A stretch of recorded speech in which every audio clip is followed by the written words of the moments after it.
How's it going? So today on BK Sport, we are back for another BK Sport Controversy Fridays. These have been going crazy the last couple of weeks. We've been talking about some really interesting stuff. Last week, we obviously spoke about Fiji and Papua New Guinea and whether they're deserving of a team in the National Rugby League. So if you haven't checked that out yet, you need to go and check that out because you guys had an amazingly passionate response to that. You know, there were heaps of comments. There was a big debate going on in the comments section. And that's exactly what these are for, guys. That's exactly what these controversial topics are for. That we can all discuss these really interesting topics regarding sport. And it doesn't matter what sport it is, you guys get to vote on it. It's on BK Sport Community tab. If you aren't a part of that community tab, you need to hit the little ding-a-ling-a-ling notification bell and click on it. Make sure you're getting notifications for everything, for all the posts we put on BK Sport, because you guys are very inclusive with this. You guys get to choose what the topic is for the upcoming video, and in today's video, the one that you voted bingo right here, I've absolutely desperately wanted to talk about this for years now. I know I haven't really had Controversy Fridays for years, but in the same sense, it's definitely been something on my mind for years, and it definitely does need to be discussed. I feel like this is definitely a topic that everyone knows and kind of has the same thought process, and everyone understands the situation from pretty much the same point, but it's never really been vocalized. It's never really kind of been put to the forefront. You know, we have the positives, we have the negatives, and we try and find the middle ground. Now, like I say every week, it's not like that middle ground is the dead set straight up option. That is just my opinion from what I've kind of gathered from the positive, the negative, and then I've put them together. It's a massive topic over the last couple of years. It's been really forming for the last couple of years, but I feel like this Israel Folau situation, which we also have spoken about before on Controversy Fridays, I feel like that's really kind of put it to the forefront and made people kind of think about Super Rugby and Rugby Union.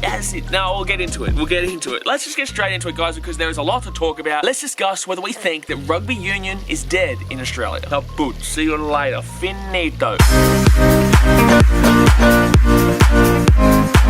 Let's get this straight. Now, obviously, I am a Rugby Union fan. I'm a fan of every single sport. We know that. I'm actually going to be live streaming the 2 semi-finals for the Super Rugby this weekend. But in saying all that, I'm not biased. I literally, with these videos, I tell it how it is. I tell how my feelings are, my opinions are. It's not for me to kind of put a regurgitated statement from one of the higher-ups and put it and throw it in your faces. It's literally all my opinion, and I'm going to say whatever I damn well want to say because this is my channel. If you do have a different opinion to this, obviously, the comment section is where you go. Don't just like the video, go and hit a thumbs up because obviously you appreciate that the topic is being discussed, but go down to the comment section and tell me why you disagree with what I'm saying, because in my mind, this is exactly what is the truth. Okay, so when we're referring to Rugby Union, I'm referring to international. I'm talking about sevens, which is relatively new in the thought process of Australia. It's been around a while, but no one really knows about it still, nor cares about it, but it is slowly increasing, and obviously the Super Rugby. When I was growing up as a kid, I was always under the impression that Rugby Union was Australia's game. I grew up in Queensland. Yes, Rugby League is predominant in Queensland, New South Wales, but the point of the matter is that Rugby Union was always the forefront of what I felt Australia was most proud of. Because if you look at it from an international level, Australia in Rugby Union has actually genuinely got good competition from around the world. It is a world sport, Rugby Union. Rugby League, on the other hand, obviously Australia, it doesn't really have too many competitors. Yes, New Zealand's over time, but not really. You know, there's England, but not really. No, there's no real solid competitor like you find in Rugby Union. It's not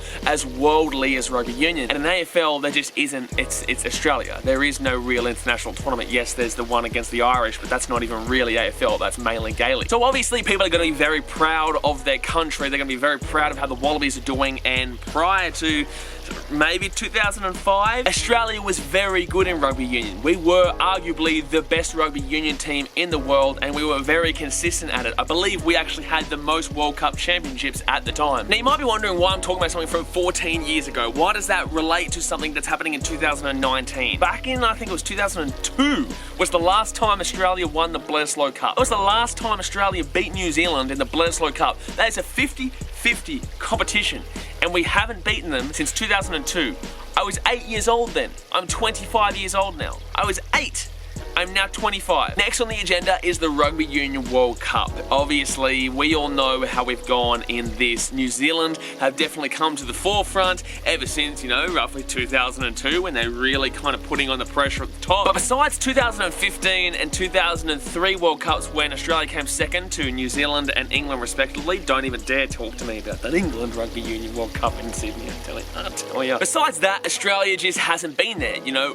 What tournament has Australia done well in? Now, the reason why I'm referring to all this is because Australia has a very big tendency to kind of go off something when their team isn't doing well. No matter what team you support in what sport, if your team's not doing well, they're at the bottom of the ladder, you know, they're not winning anything, they're just not doing well, there's no fans. You know, the fans stay at home, they just don't feel like there's any point paying for a ticket. But it's literally factual that when your team is not doing well, the crowd numbers reduce dramatically, and I'm talking dramatically. And with that being said, Wallabies numbers at games aren't reducing dramatically, but this is more so in reference to the Super Rugby teams, which we'll get to in a second. People just don't want to talk about the Wallabies at the moment, you know? They don't want to talk about the Wallabies at the moment. They don't want to associate themselves with the Wallabies at the moment. Every time you talk about the Wallabies, they're like, oh, bloody Wallabies, hey?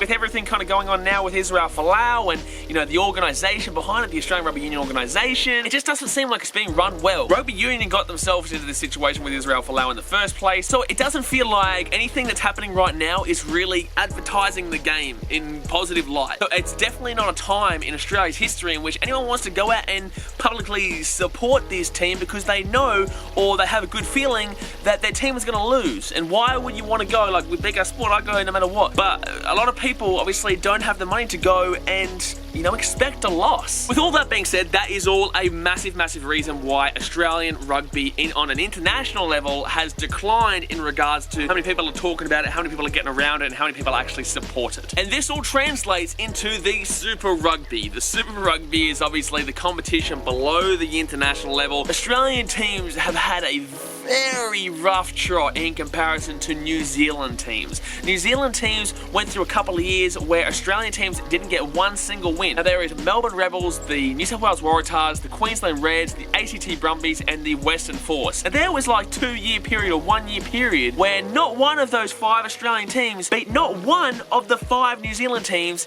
and they obviously played them a couple of times in a year. That's showing that our level of Australian rugby right now just isn't up to standard. With this, you may obviously notice that I said the Western Force. Now, they got booted out of the competition and it was just made an absolute mess of it. Like, I remember the year they got kicked out, there was reports all the way through the year where they didn't know whether they're going to kick out the Melbourne Rebels or the ACT Brumbies or the Western Force. Obviously, that wasn't really a strategic plan for all the benefits that, by the way, we've never seen any benefits since. That were promised, there were definitely benefits promised, but I can't see any benefits that were actually promised actually being adhered to from the Western Force being kicked out. But it just seems so unorganised in regards to the fact that no one really knew what was going on until the end of the year when everyone was just like, okay, no, the Western Force are gone. There was 3 teams that were up in the air. So to put everything into perspective from the Super Rugby level, nothing's really organised. Nothing's really being done, and there's absolutely zero advertising. We haven't even really gotten into that. There is nothing that's advertising the game on any real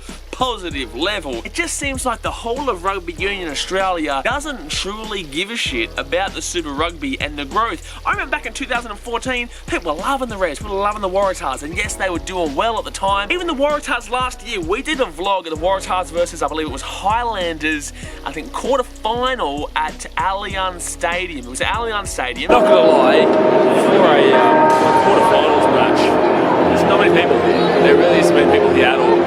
I would have expected a lot more. I would have expected a lot more, considering it's a knockout match, you know? Obviously that means that Super Rugby needs to do something in Australia pretty quickly, because there's just no one here really. I get the Sydney Swans play earlier, but there's a lot of Swans fans who did also come along as well. They transferred from there to here. So, I don't know.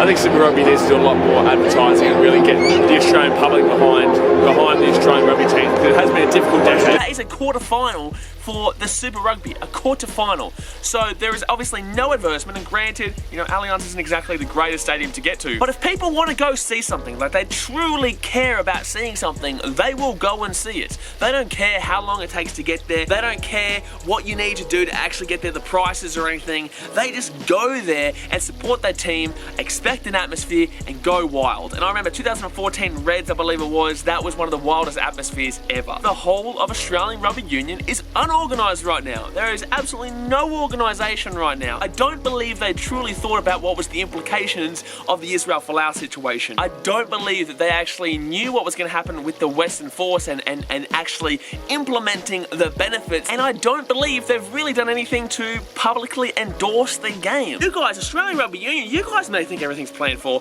but from our perspective, we can't see jack shit. You know, we honestly see everything as just a mumbo bloody jumbo kind of, here you go, bloody there you go. Hopefully that works out for you. If it doesn't work out for you, well, you know, everyone makes mistakes. Moving on into the grassroots section. Now this is referencing everything from childhood through to the NRC, the National Rugby Championship. Oh, you've never heard of the National Rugby Championship before?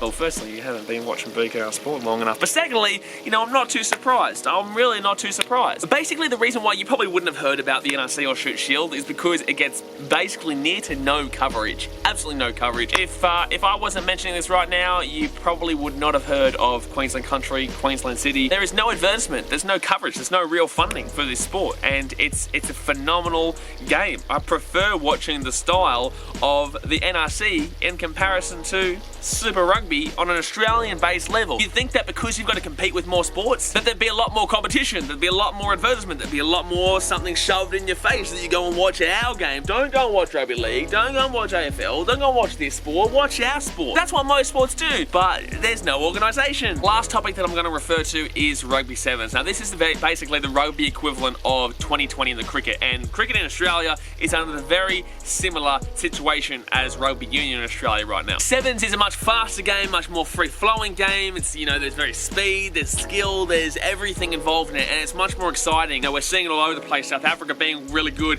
New Zealand being good, Australia being okay. We could be great, but, you know, there's no real investment, there's no real funding, there's no real kind of grassroots to actually create that really, really successful nation that we know that we could be. We have the quality in nearly every sport to be successful, but unfortunately, besides the NRL and the AFL, those organisations don't actually put the money in to compete with those two big competitions. But I know it's easy for them to say, oh, but you're not the one organising it, you're not the one doing this, there's so much to do. It's your job, man. It's literally your job to do this. You've been given a job, you're getting paid for this job. I'm sorry, but you're literally destroying a game right here. It's being destroyed. It's not simply because of the fact that the game is going backwards, because the team's going backwards, because the actual fact of the team's going backwards is because of the organisation down at grassroots level and the fact that there's no funding. People aren't putting their kids to play rugby union anymore. It's just not going forward. Rugby Sevens I can see as a much bigger sport going forward because it is an incredibly awesome game to watch. Everyone loves Sevens when you actually watch it. Look at the crowds you get for the Sevens in Sydney. It's not even that big. No one even really knows about it. The fact of the matter is that people enjoy watching it, so why don't you actually try and grow this game in a country that really is lacking in quality right now in rugby. So in summarising everything, Rugby Union is not dead. Dead means it's finished, it's not coming back, and it's gone. Rugby Union is not dead, but it is dying. It is definitely going completely backwards, and there's no support to push back from the fact that the teams are doing so poorly right now. Just because the teams are doing poorly doesn't mean that the organisation can't find something to push back on that and still make it worthwhile. When I was there for the Chicago Cubs and the Chicago Bulls and all the Chicago teams, no matter what, you would actually be given something for going to the game. Despite the fact that Bulls would consistently get sold out stadiums, or despite the fact that the Chicago Cubs are pretty much selling out every single game, or the Blackhawks in the exact same sense, you're getting stuff for free. Now the Cubs are actually doing pretty well, but the Blackhawks and the Bulls are terrible right now. They are terrible right now. What are they doing to counteract that pushback from the fans saying, I don't really want to pay $80 US to go and watch a Bulls game or a Blackhawks game? So they're actually giving something to the fans. They're saying, we'll have this shirt, you know, pay your ticket and we're going to give you this Blackhawks shirt. It doesn't cost them much. It probably costs them $2 to make. First 20,000 people to walk through the gates, you give them those shirts, that's $40,000, but you're still getting the people to come into the game, and people are going to get there early to be at the game, and then that in turn will increase, you know, merchandise sales potentially. That in turn will increase ticket sales. That will include food and beverage, that'll include everything. You know, people will actually get out to the game because they're getting something for free. People need to feel like they're getting something out of going to a game, whether that be actually from the fact that the team's doing well, in which you don't necessarily need to go and do this merchandising. You don't need to go out and give mugs with the Brumbies on it, or you don't need to give a hat that represents, you know, the Queensland Reds. The point of the matter is that if you're doing well, you don't really need to focus on this, maybe once or twice a year. But when you're not doing well, you need to make sure people are getting out to the games and feel like it's an advantage to them to be at the game compared to those at home who can't get to the game and are watching it on TV. There is no value in the price of a ticket right now, and that is because Rugby Union Australia is so unorganised and don't know what they're doing. They get something from the game, whether actually physically something or mentally something. But if they come and they get this, say, Melbourne Rebels mug, they may not have actual merchandise, so they're going to probably buy a hat or a jersey or a shirt or something like that. They've got something for free, but you're still benefiting from this. You're still getting stuff from this. They're still buying food and beverage. They're still out there supporting your team, which increases the atmosphere, will more than likely increase the player performance because they know that people care about what they're doing and they're actually put on a higher regard in comparison, and voila, you know, you're starting to make ground movements. Now that's one suggestion I've made. That's one suggestion I've made. Now, I don't think it's going to be taken up. I don't think that Rugby Union Australia is going to watch this video, but the point of the matter is that that is one small thing that can change a person's value of a game by giving them something cheap in your books, but in their books, you're still giving them something. You're providing them something, and it changes their aspect and their viewpoint of the game. Rugby Union was a much loved sport back in the day, but that's the point.